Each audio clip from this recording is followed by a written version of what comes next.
The village of Adukyia sat where the laterite road curved away from the main highway and disappeared into a long throat of old neem trees.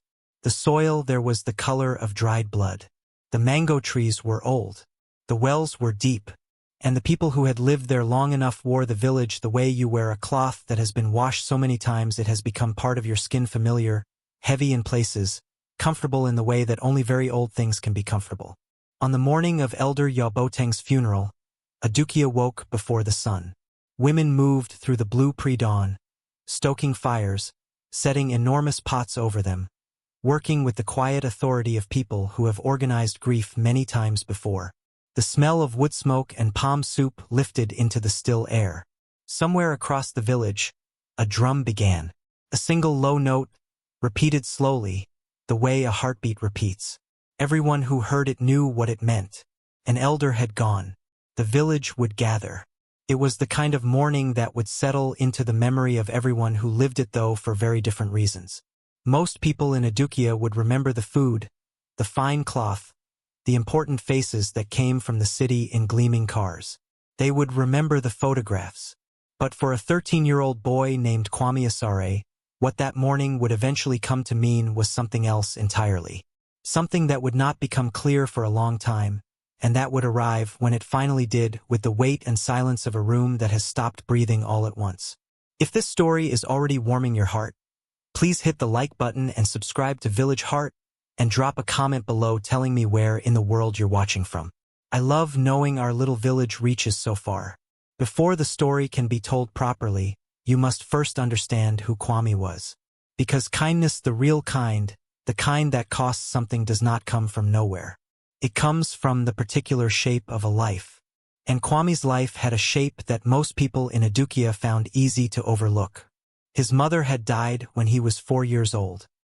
He could not remember her face clearly, only fragments: the way her hands felt when she combed his hair, the sound of her voice through the wall of sleep when he was very small, the smell of the shea butter she kept in a round tin on the table by the window.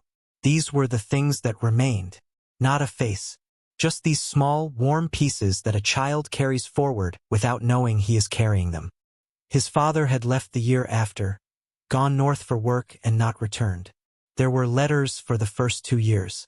Then the letters stopped. And Kwame learned, the way children learn these things, in the slow, private way of loss with no name attached to it, to stop expecting. He had been raised by his grandmother, Nana Ama, in the small compound at the eastern edge of Adukyia where the neem trees grew thickest and the shade was always cool and dark by mid-morning. The compound had 3 rooms. 2 of them were sealed. Their roofs had caved in during a storm 3 years ago, and there was no money to repair them.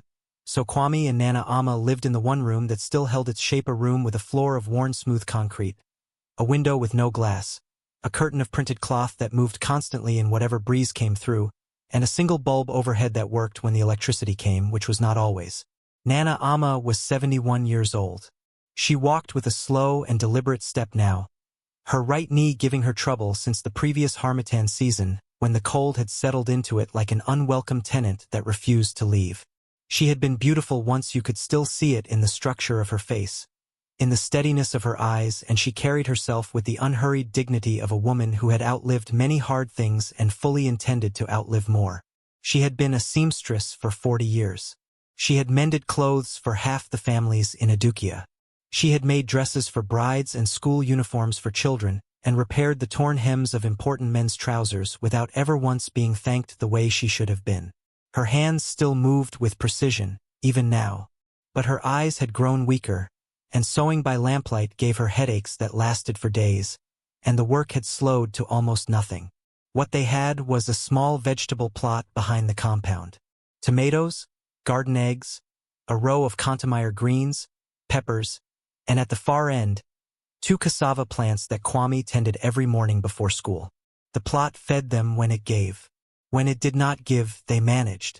When managing became too thin, Nana Ama went to her old friend Madame Surwa at the other end of the village and came back with a small bag of rice and the particular expression of a woman who has accepted help gracefully because she has no other choice, and who refuses to let it diminish her.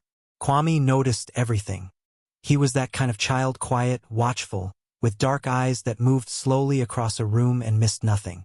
His teachers said he was the best listener in the school. His classmates did not quite know what to make of him, because he was neither loud enough to be popular nor troubled enough to be interesting in the way difficult children are interesting. He was simply present, steady, a boy who showed up and paid attention and carried himself without complaint. He had grown used to going without, used to the dinner that was just enough and sometimes not quite, used to the school uniform he had outgrown and that Nana Ama had let out at the seams twice, until there was no more to let, used to the shoes that fit until they did not, and that were then stuffed with newspaper at the toe to make them last another term. He had grown used to these things not with bitterness, but with a practiced kind of acceptance, the way a plant that grows in thin soil finds a way to root itself in what is there. And what was there always was Nana Ama. Her voice in the morning, saying the same thing she had said every morning since he could remember. Get up, Kwame. The day is already moving without you. Her hands pressing his school shirt flat before he left. Her face at the window when he came home in the afternoon, watching for him before he turned the corner, though she would always pretend she had not been watching. Her prayers at night, quiet and earnest, the sound of her voice barely carrying through the curtain between their sleeping spaces, talking to God the way you talk to someone you trust completely without ceremony, without performance, just the plain and steady language of a woman telling the truth. She was the ground beneath him. He did not have words for it at 13, but he felt it with his whole body, the way you feel the floor beneath your feet. You do not think about it, you simply stand on it and it holds. Adukyia was not a rich village, but it had its layers, as all villages do. There were the families who had managed to send a child to university and who kept the framed photograph on the sitting room wall for all visitors to see. There were the traders who had a little more than their neighbors: a generator, a television, a car that ran on most days. There was Mame Adukyia, whose husband had a contract with the district road authority, and who therefore felt entitled to know everything about everyone, and to share what she knew freely and loudly, which she did. And then there were the families like Kwame and Nana Ama without framed photographs or generators or cars, whose dignity was the quiet kind. The kind not written on anything, not announced to anyone, but that held its shape in the way that certain old things hold their shape. Without effort, without performance, simply by being what they are. Elder Yaw Boateng had occupied a different category altogether. He had been the village's most respected elder, a man who remembered the time before the tarred road, who had sat on the council for decades, who had settled disputes and named children and buried 4 wives and outlived most of the people his age in 3 surrounding villages. He had been 92 when he died, 3 weeks before the morning of our story. And his death had not been a surprise. He had been failing since the rains, but it had still settled on Adukyia like something heavy and slow. The way loss settles when you lose something old and solid that you had stopped imagining the world without. His funeral had been planned across those 3 weeks. His children, who had all moved to the city years ago and done well for themselves, had returned for it. 6 of them, arriving in cars that gleamed even through the red dust of the road. They had brought caterers from the city. They had brought a sound system. They had brought a tent with many plastic chairs and long tables that had been set up at dawn in the courtyard of the elders' compound, which was the largest compound in Adukyia. People arrived from before 8 in the morning. From Adukyia and the surrounding villages, and from further than that. Distant relatives, old friends of the elders' children, church members, teachers, a district council official who arrived in an official car and stepped out with the careful slowness of a man who understands that his arrival is an event.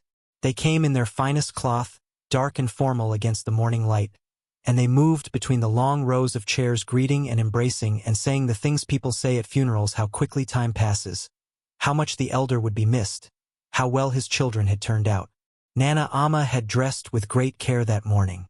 Her best cloth, dark blue with a pattern of small white diamonds that she had owned for 20 years, and kept folded in a special way in her old wooden chest.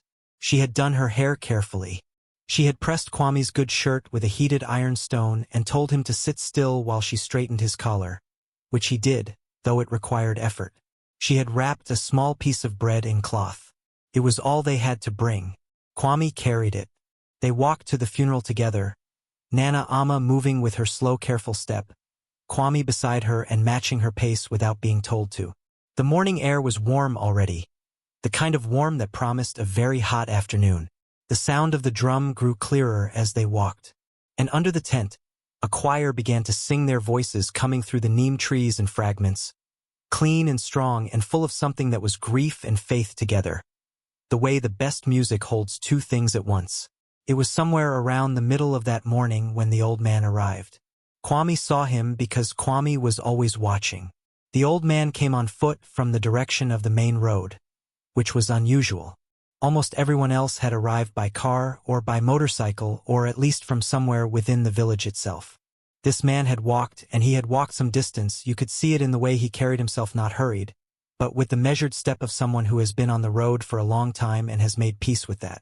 He was old, very old, perhaps as old as Elder Boateng himself would have been, somewhere in his late 80s at least, with a face so weathered and lined it looked like the surface of ground that has dried and cracked in a long dry season. He wore a dark funeral cloth that had once been fine. You could still see the quality in the weave, but that was now faded at the edges, worn soft with age, the kind of cloth that had lived through many funerals. He carried a walking stick of pale wood, knotted at one end. His shoes were old leather, brown and dried and cracked at the toe, the shoes of a man who has walked many roads in many years and has not stopped yet.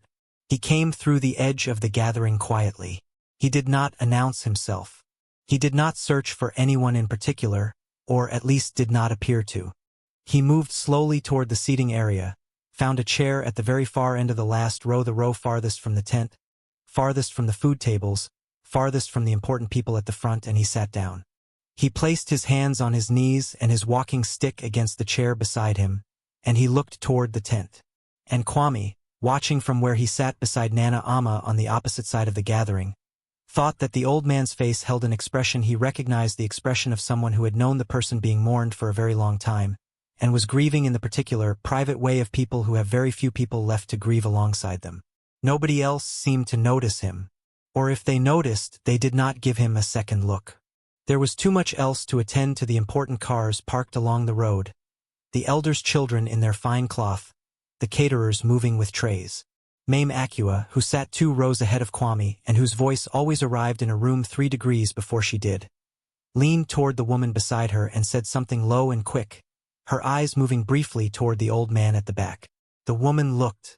Both of them looked away again with the practiced efficiency of judgment that requires no time at all to complete itself. Just a poor man who wandered in. Nothing to do with us. The morning moved forward. The choir sang. The pastor spoke. The children of the elder rose one by one to say words about their father, their voices carrying the particular rhythm of adult children who have held themselves together through all the organizing and the planning and are now, here, at the public moment, finally beginning to feel the full weight of what they have lost. The food was served to the front tables, first to the family, to the guests from the city, to the council members and officials and the people who had come in the gleaming cars. Plates piled with rice and palm soup, fried plantain, pieces of chicken and fish, everything generous and good-smelling, the smell drifting in slow warm waves across the whole gathering. Kwame was not hungry. Nana Ama had made sure of that porridge before they left, and the piece of bread now wrapped in cloth in his hands. But he was aware, in the particular way of a child who has spent considerable time managing hunger, of the distance between his hands and the plates being set down at the front tables. He looked toward the back row. The old man had not moved. He sat with his hands on his knees and his eyes forward, watching the proceedings at the tent. No one had brought him a plate. No one had offered him water. No one had gone to greet him or to ask who he was or where he had come from. He simply sat, at the edge of everything, looking on. Kwame looked at the cloth bundle in his hands, the bread inside it. Nana Ama had wrapped it to bring as a contribution, a small offering for the shared tables. They had meant to place it with the other food when they arrived, but in the movement and the seating, it had remained in his hands. He looked at the bread. He looked at the old man. Nana Ama was speaking quietly with a neighbor woman to her right, their heads together over something, her attention fully occupied for just this moment. He looked at the old man one more time. The old man was not looking at him. He was looking straight ahead with that quiet, private grief on his face. He had not asked for anything. He was not appealing to anyone. He simply was, present at the edge of a gathering that had already decided, without any deliberation at all, that he was not worth its attention. Kwame stood up. Nana Ama's hand touched his arm immediately. She looked at him with the quick alert look of a grandmother who has long since learned to read the direction of a child's intent before he has taken even one step toward it. "Where?" she said softly. Kwame looked at her. Then he looked toward the back row. Nana Ama followed his eyes to the old man sitting alone. She was quiet for a moment. Something moved across her face, worry, and underneath the worry, something older. Something that looked very much like recognition. She released his arm. Kwame turned and walked toward the back of the gathering. He moved through the rows of chairs quietly, past Mame Adukyia, who glanced at him with the half-raised eyebrow of a woman who considers all movement in her vicinity to be her business, past the edge of the tent's shade and into the full morning sun, across the open ground to where the old man sat alone at the very last row, with no food and no water and no one beside him, watching a funeral for a man he had perhaps loved in ways the rest of the village had never thought to ask about. Kwame stopped in front of him. The old man looked up. His eyes were dark and deep, the way old eyes become when they have held many decades behind them. They looked at Kwame with a steadiness that was not unkind, but that took him in fully the whole of him, the worn shirt, the careful posture, the cloth bundle in his hands in one slow, unhurried look. "Good morning, grandfather," Kwame said. He used the respectful form, the one Nana Ama had always insisted upon when speaking to elders, the one that cost nothing to give and meant everything to receive. He held out the bundle. "I have some bread. I thought perhaps you had not eaten." The old man looked at the bundle in Kwame's outstretched hands. He did not answer immediately. He looked at it for a moment the way people look at something that has surprised them in a way they were not prepared for. And then he looked back up at the boy standing before him in the morning sun, at the seriousness in his face, at the simple and uncomplicated offering in his hands. And something moved in the old man's eyes quietly, quickly, almost too small to see. But Kwame was a boy who noticed everything. He saw it. The old man looked at the bread for a long moment. Then he looked at Kwame's face. There are certain moments in a life that announce themselves while they are happening. A particular stillness settles into the air, and something in you recognizes, even if you cannot name it, that time has just folded over itself. That what is occurring now will be referred to later as a before and after. Most people in Adukyia that morning were sitting under the tent eating food from the city caterers and talking about the price of fertilizer and the upcoming elections, and none of them felt anything like that. But Kwame Asare, standing in the open sun at the back of a funeral gathering with a piece of bread in his outstretched hands, felt it though he would not know what he had felt until much later, in a room he could not yet imagine, surrounded by people who had no idea that this moment had already happened. The old man reached out both hands, slowly, and received the bundle. He held it as one holds something given freely, which is differently from how one holds something bought or taken. His hands were large, the knuckles thick and dark, the skin over them thin as old paper. He unwrapped the cloth with a deliberateness that felt almost ceremonial, and when the bread was uncovered, he looked at it once more, and then at Kwame, and he said in a voice that was very low and very even and that carried, underneath its evenness, something Kwame could not quite name. "Sit with me, son." Kwame sat. The chair beside the old man had no one in it. Kwame pulled it slightly closer and sat, and for a moment neither of them spoke. The choir under the tent had begun a new song. The mid-morning sun pressed down on the open ground between their row and the next one. Somewhere nearby, a woman was crying quietly and steadily, one of the elder's daughters, Kwame thought, from the direction of the sound. The old man broke the bread slowly, as though he had nowhere to be and no one waiting. He handed half back to Kwame without a word. Kwame accepted it. And there they sat, the two of them, at the back of a funeral for a man who had meant something to both of them, eating bread while the service went on without them at the front. After a while, the old man said, "What is your name?" "Kwame Asare, grandfather." The old man nodded, as if the name had confirmed something he had been wondering. "And your people? You are from this village?" "Yes, grandfather. My grandmother and I live at the eastern end, near the old neem trees." The old man looked toward the trees in question, visible over the rooftops at the edge of the compound. He looked at them for a moment the way you look at something familiar seen from a new angle. "I know those trees," he said quietly. "I used to climb them." Kwame looked at him. "When, grandfather?" "A very long time ago," the old man said, and a small, dry thing moved briefly across his face that was not quite a smile and not quite sadness but something that lived at the border of both. "Before you were born. Before your father was born. In another time altogether." "His name," he said when Kwame asked, "was Emmanuel. Just Emmanuel."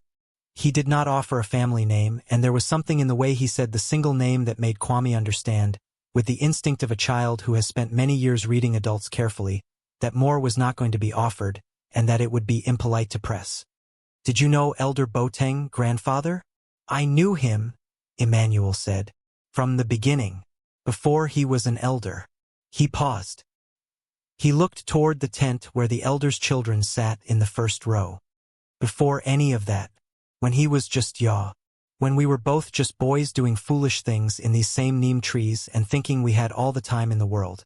He said it simply, with no performance. The way people speak about things that happened so long ago they have become part of the texture of who you are, like a scar so old you sometimes forget it is there until someone asks. "He was a good man," Kwame said. "He was the best kind of man," Emmanuel said. "The kind who did not need anyone to tell him so." They sat together through the better part of an hour. It was during this time that Adukyia noticed. She had been watching since Kwame walked across the gathering, because Adukyia noticed everything that moved within her field of vision and considered it her responsibility to have an opinion about it. She had watched the boy cross the open ground. She had watched him sit. She had said nothing immediately, but she had filed it away in the particular part of herself reserved for storing things that might later be useful in conversation. Her moment came when the food was being cleared from the front tables and people began to move about more freely. She came toward the back row with two women behind her, the small procession of the certain and the curious that forms around people like Adukyia wherever she goes. She stopped a short distance from where Kwame and Emmanuel sat. "Kwame." Her voice was not unkind, but it had the weight of a woman who considers correction a form of love, delivered publicly for maximum benefit. "Why are you sitting there? Your grandmother is looking for you." Kwame looked up. He could see, over Adukyia's shoulder, that Nana Ama was in fact not looking for him at all. She was watching, quietly, from her seat, with an expression that was carefully neutral. "I am sitting with Grandfather Emmanuel," Kwame said. Adukyiah looked at the old man. She looked at him the way you look at something you have already decided is not worth looking at, which is to say quickly and without curiosity. Then she looked back at Kwame. "You brought the only food your grandmother prepared," she said. "And you gave it to a stranger." She said the word stranger with a particular texture. Not cruelty. Adukyiah was not cruel, precisely. She simply believed that the world ran on appropriate behavior, and that appropriate behavior required knowing who was worth feeding. "He was hungry," Kwame said. "Everyone is hungry." Adukyiah gestured widely toward the gathering, a sweep of the hand that took in all of Adukyia. "You don't know this man. You don't know where he came from or who he belongs to. You just—" She paused, searching for the word, "gave." "Yes, ma'am," Kwame said. The women behind her exchanged a look. Emmanuel had not moved throughout this exchange. He sat with his hands on his knees and his eyes on the tent ahead and gave no sign that he could hear any of it, which Kwame understood was its own kind of dignity. Adukyiah looked at the old man one more time. She shook her head slightly, the slow shake of a woman who has assessed a situation and found it wanting. Then she turned and walked back toward the tent, her companions trailing behind her. Kwame turned back to Emmanuel. The old man was looking at him now, not at Adukyiah's retreating back. Kwame, and the look on his face had shifted subtly, but enough. "She is not wrong," Emmanuel said quietly. "About what, grandfather?" "About the giving." He looked at Kwame steadily. "You did not know me. You did not ask questions first. You just came." He paused. "Most people do not do that." Kwame looked at his hands. Nana Ama says that a person who waits until they are sure before they help usually ends up never helping. Emmanuel was quiet for a long moment. Then he said, "Your grandmother sounds like a very wise woman." "She is the wisest person I know," Kwame said simply, and he said it without any self-consciousness at all, the way children speak of the people they love most when they have not yet learned to be embarrassed by love. Emmanuel looked at him with an expression that was not easy to describe. It was the expression of a man who has traveled a great distance not only on that morning, but across many years, and who has met, along the way, a great many people who have said a great many things, and who has arrived, finally, at the back row of a funeral in a village where the neem trees still stand, and heard something spoken so plainly and without pretense that it has caught him unprepared. He looked away toward the trees again. A muscle in his jaw moved once. If this story has found its way into your heart, make sure to subscribe and turn on notifications so you never miss a new tale from Village Heart. Your support is what keeps the fire burning and more stories like this one coming your way. Nana Ama came to them as the funeral was drawing toward its close, when the drum had grown softer and people were beginning to say their goodbyes in small groups. She came slowly, with her careful step, and she looked at Emmanuel with the measured look of a woman who has learned to take her time reading a person before she speaks. Emmanuel saw her coming and did something Kwame had not expected. He straightened, just slightly, a small, instinctive correction of posture. The kind of thing a man does when someone approaches whom he recognizes, without thinking, as deserving of a particular kind of attention. "Grandmother," Kwame said, standing. "This is Grandfather Emmanuel. He knew Elder Boateng from when they were boys." Nana Ama looked at the old man. Emmanuel looked back at her. There was a pause, very brief but present. "Ago," Nana Ama said, using the old greeting, the formal one, the kind that is offered to someone whose standing you are acknowledging before you know their name. Emmanuel returned it correctly, in the full form, without hesitation. And Nana Ama's eyes moved across his face and then returned to his eyes, and whatever she saw there made her settle into the chair beside him with the ease of someone who has decided something. They spoke for a few minutes about the elder, about the village, about the changes that come to every place over time, whether the people want them or not. Emmanuel asked her questions and listened to her answers with the full and patient attention that Kwame had noticed was unusual in adults, who mostly listened only long enough to find their next entry point. When they stood to leave, Emmanuel rose with them. He took Nana Ama's hand in both of his and held it briefly, the way elders greet each other, a holding rather than a shaking, a warmth transferred through the palms. "You have raised a good boy," he said. He did not elaborate or qualify. He said it with the same quiet certainty with which he had said everything else, as a man states something that is simply and completely true. Nana Ama looked at him. Something moved briefly in her face, a softening, and underneath it, something harder to name. Something like recognition, though of what she could not say. "Walk well, grandfather," she said. Emmanuel nodded once. Then he turned to Kwame and held out his hand. Kwame took it, and when he did, the old man's grip was firm in a way that surprised him, not the weak grip of a very old man, but the grip of someone who had spent a life holding things that required holding. And in that grip, and in the brief additional moment before Emmanuel released his hand, Kwame felt something pass between them that he would think about many times in the months that followed, though he would not find words for it until much later. Then Emmanuel picked up his walking stick, arranged his faded cloth, and walked slowly, steadily, without looking back toward the edge of the compound and out through the gate into the red road. Kwame watched him go, and it was only then, as the old man passed through the light at the gate, that Kwame noticed what he had not noticed while they were sitting close together, that on Emmanuel's left wrist, just visible beneath the edge of his worn cloth, was a watch. Not a cheap watch. Not a scratched plastic watch of the kind that village men wore when they owned watches at all. A watch of another quality, entirely old, yes, and small and dark, but with a face that caught the afternoon light in a particular way, and a band of dark leather that had aged into something almost beautiful. The kind of object that does not come from a market stall or a roadside hawker. The kind that is chosen carefully and then kept for decades. Kwame looked at the watch. He looked at the worn shoes.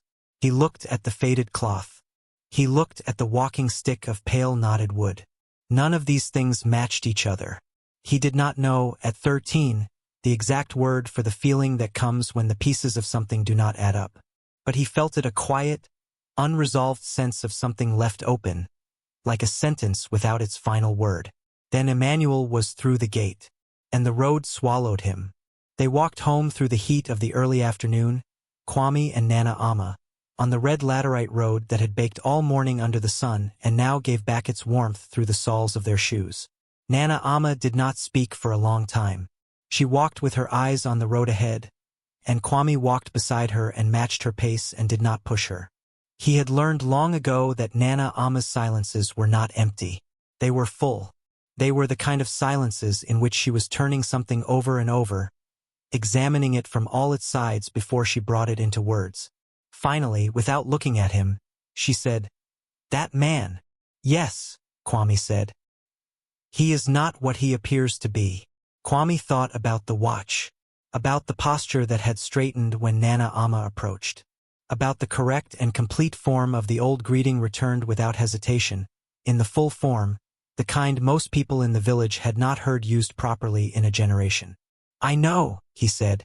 Nana Ama said nothing more, but she reached out and pressed her hand briefly against the back of his neck, a touch so light it was barely there, and then withdrew it and kept walking. The compound was as they had left it, the curtain moving in the hot afternoon breeze, the cassava plants at the far end of the plot standing in the full sun, the sealed rooms with their fallen roofs casting short shadows. But there was something new. Kwame saw it before Nana Ama did. A folded paper tucked into the frame of the door. White paper, official-looking, with a stamp at the top. He took it down and held it. Nana Ama came up beside him and looked at it. Then she took it from his hands. She opened it slowly and read it. And Kwame watched her face as she read, the careful, composed face that she showed the world, and he saw something he had seen only once or twice in his life. He saw the composure slip. Just slightly, just for a moment, like a strong thing shifting under invisible weight. She folded the paper and held it at her side. "What does it say, Nana?" She was quiet for a moment. She looked at the compound, at the 2 sealed rooms, at the vegetable plot, at the old walls her husband had built 40 years ago with his own hands, that she had lived in before Kwame's father was born, and that had housed everything that had ever mattered to her. "It says," Nana Ama said, in a voice that was entirely level, that cost her something to keep that level, "that the land on which this compound stands is under review, that the council has received a claim against it." Kwame looked at her. "A claim? From who?" "From Kofi Mensah's son." She said the name the way you say the name of weather that is coming. Flat, factual, without surprise and without comfort. Kwame knew the name. Everyone in Adukyia knew the name. Kofi Mensah's family owned the largest tract of land on the western side of the village and had been, for as long as anyone could remember, engaged in a slow and quiet campaign of acquiring more of it. They had a lawyer in the district capital who was good at his work. They had relationships with people who had relationships with other people. And they had, until now, been held back from this particular piece of land by the presence of Elder Yaw Boateng, who had known the history of this compound and who had sat on the council and who had said, plainly and firmly and on more than one occasion, that the Asare family's right to this ground was not in question. Elder Boateng had died 3 weeks ago. He had barely been in the ground before the letter arrived. Nana Ama looked at the paper in her hand. Then she looked at the compound. Then she looked at Kwame, and in her eyes was something he had not often seen there. Not fear exactly, because Nana Ama did not frighten easily, but a tiredness. A bone-deep tiredness of someone who has fought many things for many years, who has gotten up every time, and who is now looking at the next thing she must get up for and asking, very quietly, deep inside where she will not let it show, how much getting up she still has left. "Do not worry," she said, in the same voice she always used when she meant the opposite. In the same voice she used every morning standing at the door. "Get up, Kwame.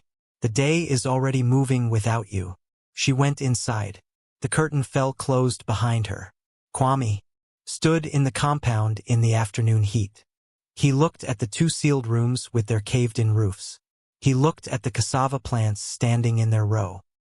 He looked at the gate at the front of the compound, the wooden gate that Nana Ama's husband had built, that listed slightly to one side now because one of its hinges had rusted and there was no money to replace it. He thought about what would happen if the land was taken, where they would go, what Nana Ama would do. He had no answers.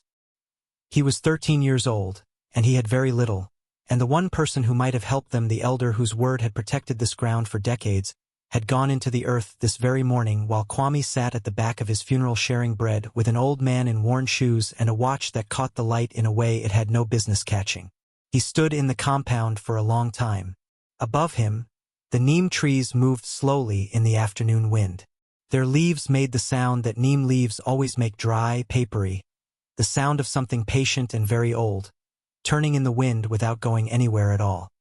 He did not know, standing there, that the thing he had done that morning, the small, uncalculated, entirely ordinary act of picking up a piece of bread and walking across an open courtyard toward a man that nobody else was walking toward, had already been seen, had already been recorded in a way that no document and no official stamp and no lawyer in any district capital could overwrite.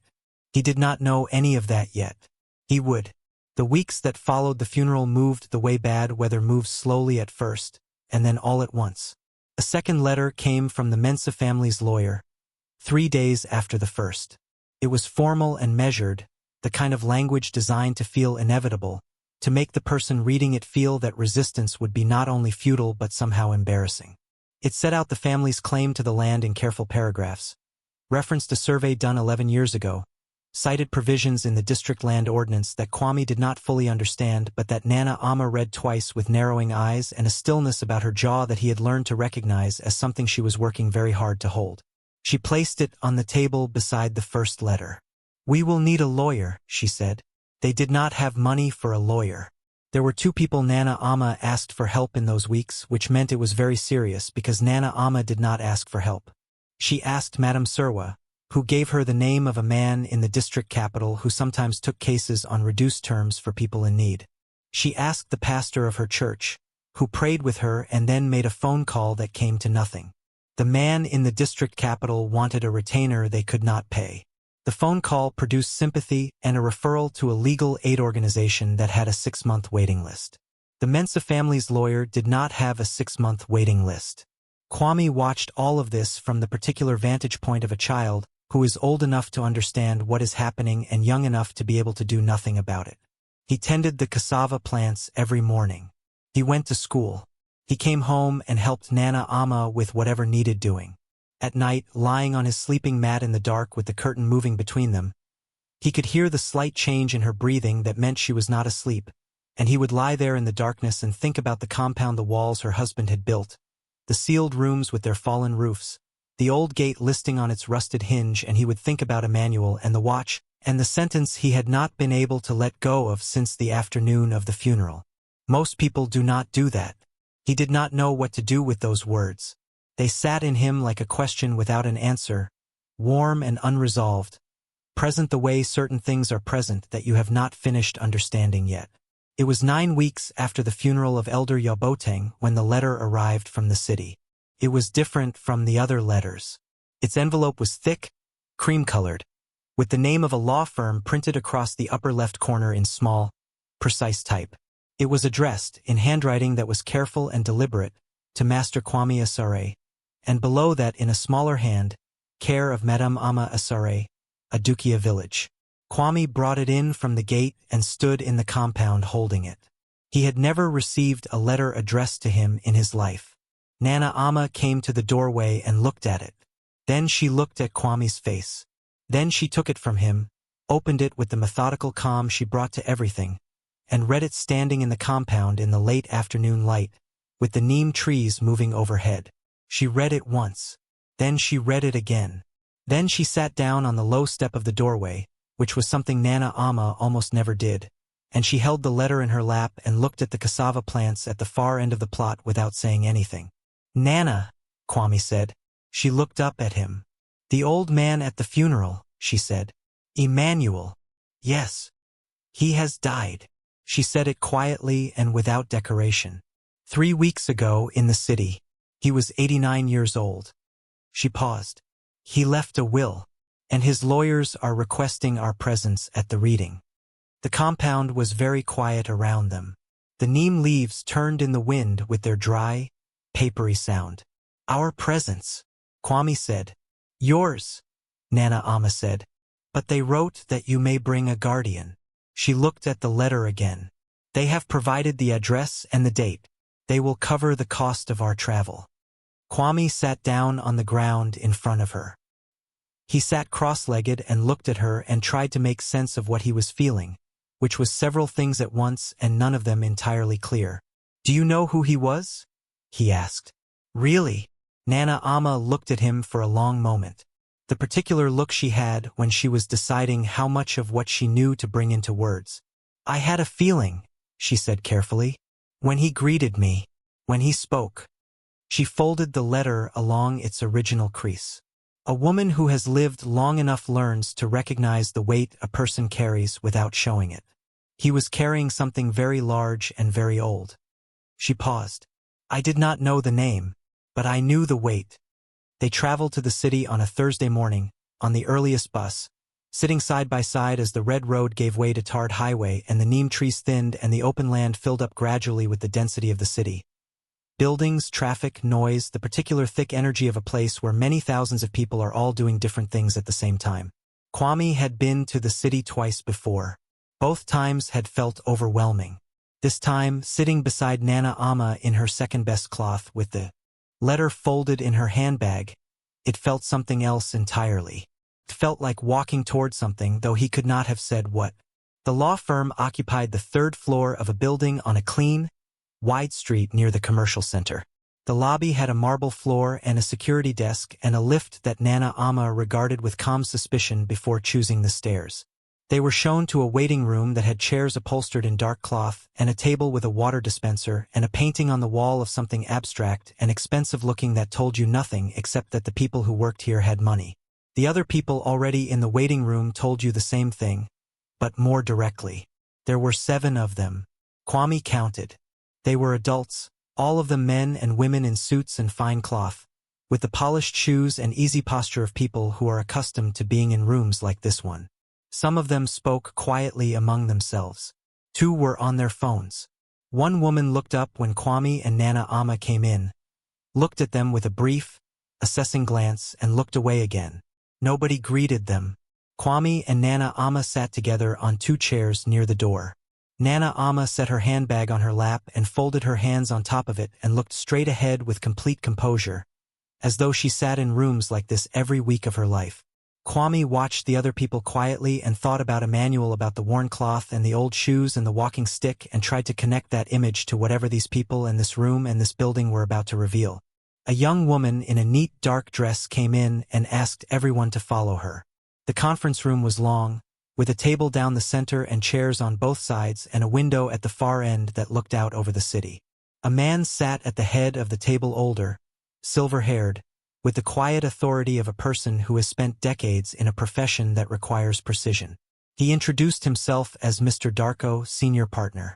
He thanked everyone for coming. He asked them to take their seats. Kwame and Nana Ama sat at the near end.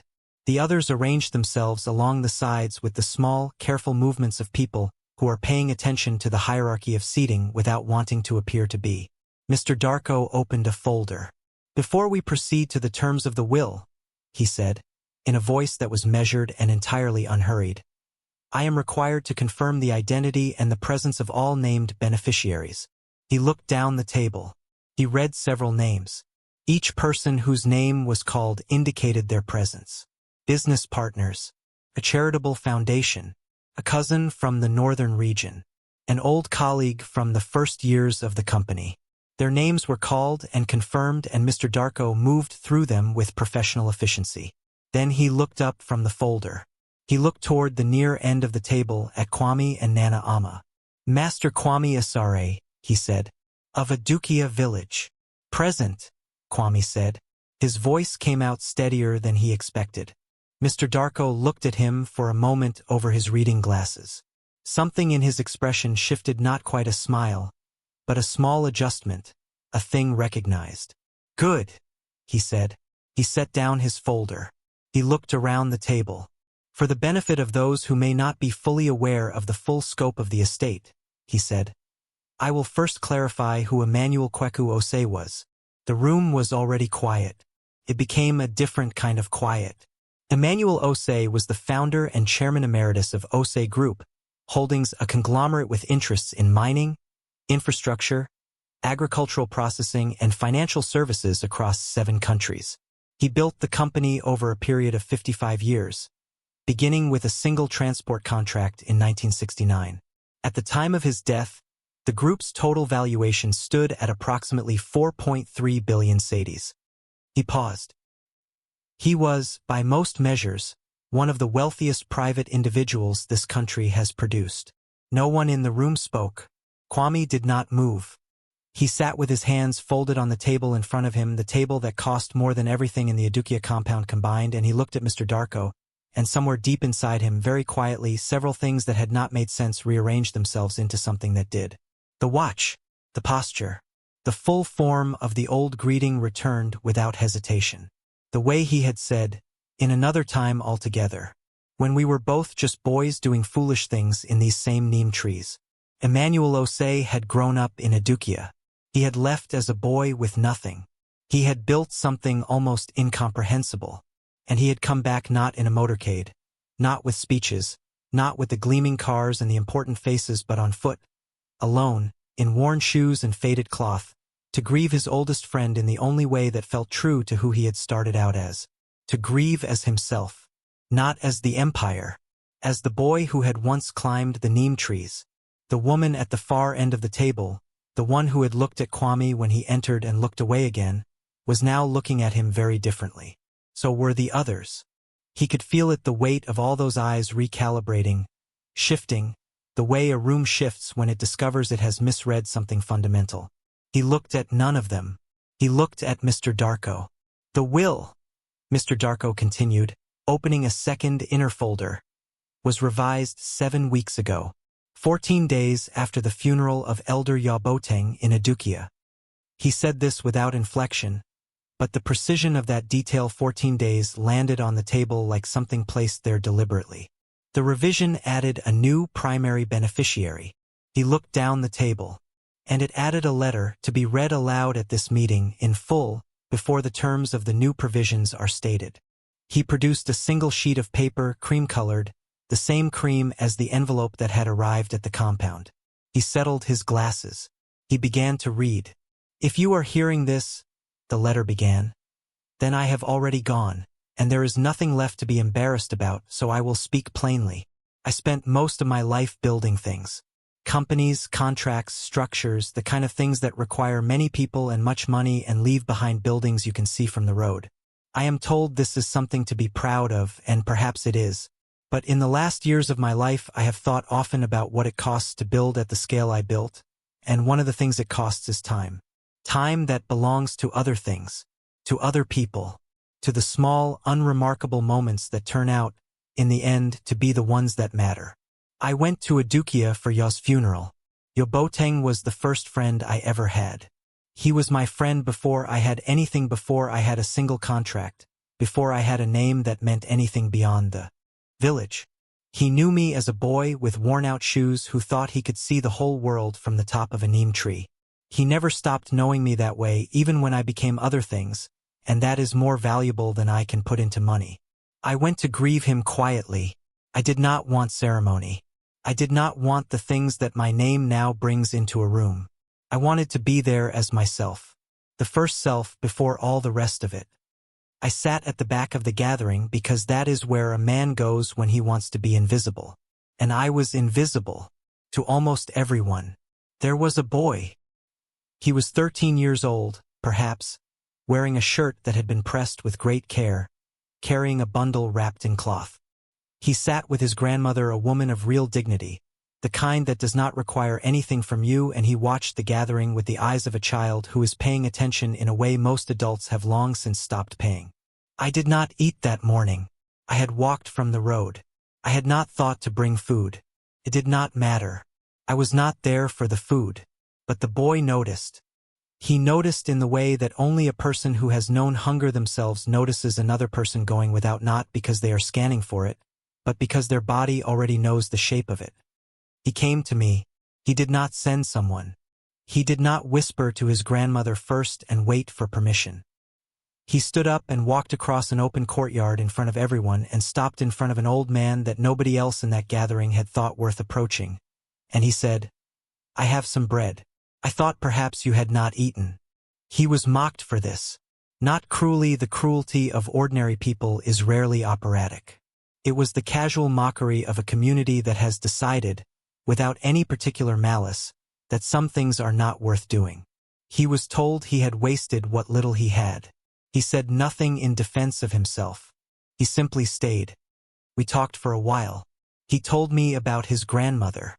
He spoke of her the way people speak of the things they love most when they have not yet learned to be self-conscious about love simply, and without any effort to appear impressive. "She is the wisest person I know," he said. "I have spoken with heads of state. I have sat across tables from people of great power and great wealth and great intelligence. In 55 years of business, I have heard many people say many things. Very few of them have said something as plain and as complete as that. I noticed his shoes. I noticed his shirt. I noticed the way he matched his grandmother's pace on the walk without being told to. I noticed, when he looked at my watch and then looked away and said nothing, that he had understood something without needing it explained. He was a child who saw clearly and chose, despite seeing clearly, to give what he had. I have spent a great deal of my life looking for that. I did not expect to find it at my oldest friend's funeral, in a boy who had almost nothing.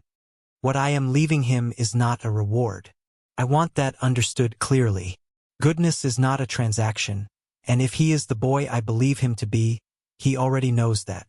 What I am leaving him is what should have been available to him from the beginning, what is available to so many children in this country who are never reached, never seen, never given the ground they need to become what they already are.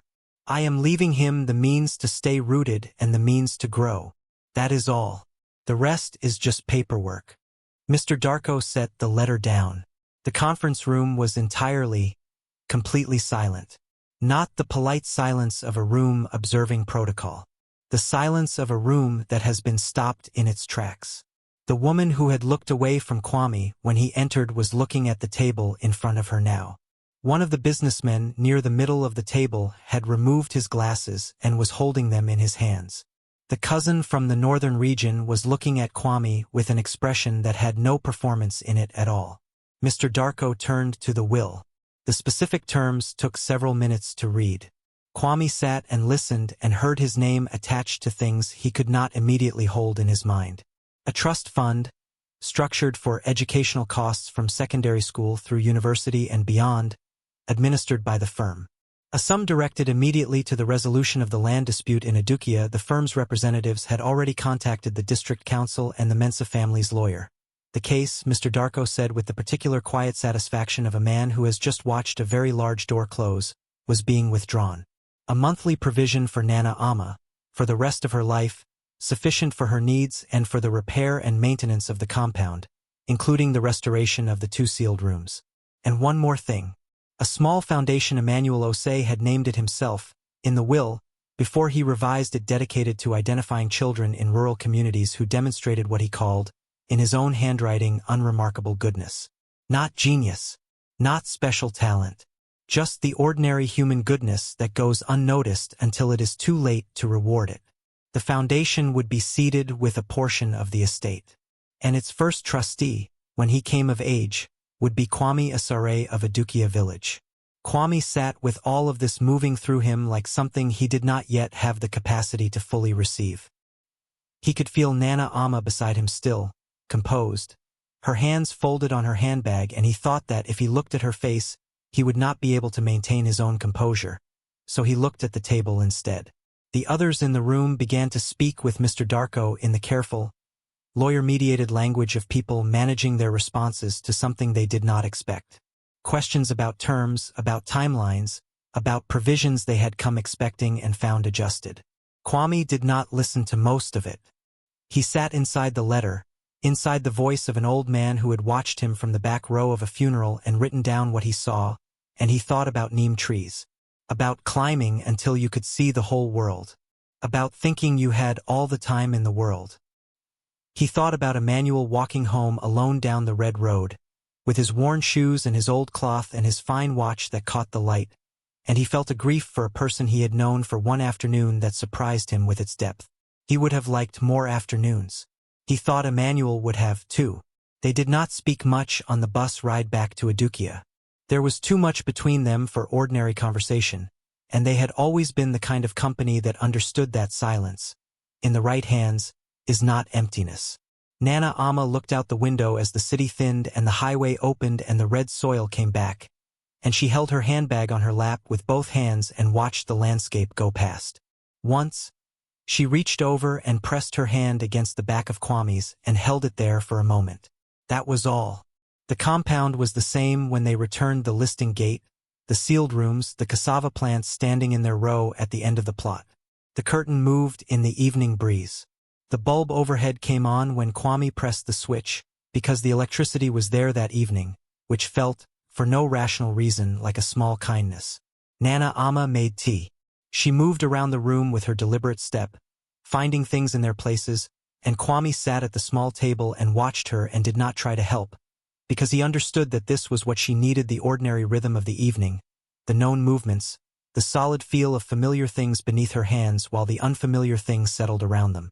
She brought the tea and sat across from him. They drank it in the last of the daylight.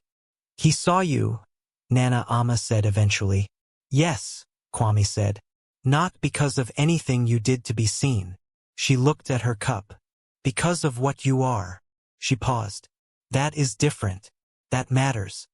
Kwame thought about this for a while. "I didn't do anything large," he said. "It was just bread." Nana Ama looked at him with the steady, deep look that she reserved for the things that mattered most. "There is no such thing as just bread," she said, "when you are the one who has almost none." The changes came gradually, the way good things come without fanfare, in their own time, at the pace of the Real. The letter from the Mensa family's lawyer arrived 2 weeks later. It was brief. The claim, it said, was being discontinued. It gave no further explanation. Nana Ama read it and set it down and said nothing for a moment, and then she went to the back of the compound and stood by the cassava plants for a while, alone, and Kwame did not follow her. Some things are private.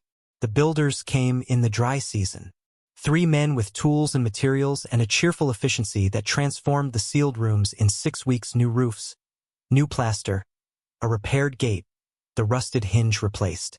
The compound that had been 2 rooms became, slowly, 3, and then, with some additional work that Nana Ama supervised with meticulous attention, something that felt more completely like what it had always been meant to be. Mame Adukyia came one afternoon while the work was underway. She came carrying a pot of soup, which she placed on the table inside without ceremony, and she sat down across from Nana Ama with her hands in her lap. The 2 women looked at each other. There was a long pause. Mame Adukyia opened her mouth and then closed it, and then looked at the table. "I have a loud mouth," she said finally, without decoration. Nana Ama looked at her for a moment. Then she said, "Stay and eat with us."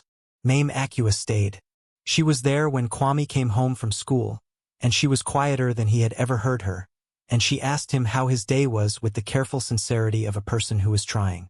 He told her. She listened. Outside, the builders were working on the roof of the second room, and the sound of their hammers moved through the warm afternoon like a pulse.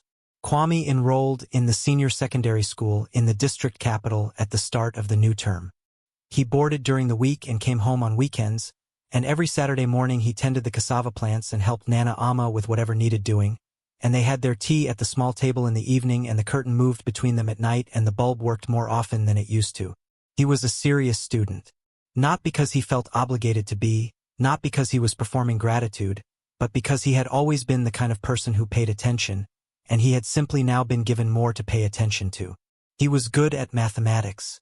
He was very good at reading people. His teachers wrote things about him that sounded, in their modest academic language, like what Emmanuel had written in his letter. He thought about Emmanuel often. Not with sorrow exactly, though the grief was there, that quiet grief for an afternoon that had been too short. He thought about the old man the way you think about something that has become part of the structure of who you are, not always consciously, but always present, the way the floor is present beneath your feet. He thought about the neem trees, about climbing until you could see the whole world. About two boys who had done foolish things in those branches and thought they had all the time in the world, one of whom had left and built an empire and come back to grieve at the edge of a gathering, and one of whom was 13 years old and carrying a piece of bread and not yet knowing that the whole course of his life had just shifted on the axis of a single uncalculated choice. He thought about what Emmanuel had written. What I am leaving him is not a reward. He understood this. He had understood it, he thought, even before he read it. Goodness is not a transaction. He had not crossed that courtyard because he expected anything. He had crossed it because the old man was there and he was alone and he had not eaten, and Kwame was someone who noticed those things and then did something about them because Nana Ama had raised him in a compound where that was simply what you did. Where the empty grain store and the leaking roof and the newspaper stuffed in the toe of the shoe were not reasons to close your hand, but reasons to open it. He knew where the bread had come from. He did not think he had done anything extraordinary. He thought he had done what any person ought to do. The extraordinary part, the part he was still arriving at, slowly, in the way you arrive at large things, was that most people did not. Emmanuel had told him so. Most people do not do that. Kwame was 17 now. He would be 18 at the end of the year. The neem trees at the eastern edge of Adukyia were still there, they were always there, patient and old and thoroughly themselves. Sometimes on the weekend mornings, before the heat settled in, he would walk to the edge of the compound and look at them. He had not climbed them since he was small. He thought about climbing them again. Just once. Just to see what you could see from up there. From the place where two boys had once believed the whole world was visible and that all the time in it belonged to them. He thought Emmanuel would have wanted him to.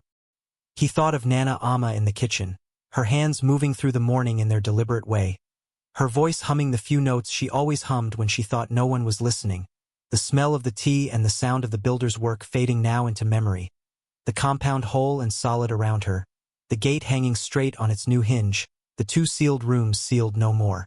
He thought of a back row at a funeral, piece of bread, an old man's hands, receiving it. He thought of how small it was, how completely, entirely small. A boy, some bread, an afternoon. And he thought about what grew from it, the defended land, the restored compound, the open door of the school, the foundation named for unremarkable goodness, the quiet ripple of it moving outward into years he could not yet see, and the whole village of Adukyia slowly beginning to understand that the most important thing that had ever passed through its red-soiled streets had been witnessed by almost no one, dismissed by the rest, and quietly held, in the chest of one old man who knew exactly what he was looking at, all the way to the city, all the way to the end. The neem trees moved in the morning wind. Their leaves made the sound they always made, dry, patient, entirely themselves. Kwame looked at them for a long time. Then he went inside to have tea with his grandmother. Thank you for sitting with this story all the way to the end. If it moved you, I think you'll find a home in the other videos on your screen right now. And if you haven't subscribed yet, come join us. There's always a place by the fire at Village Heart. Until next time.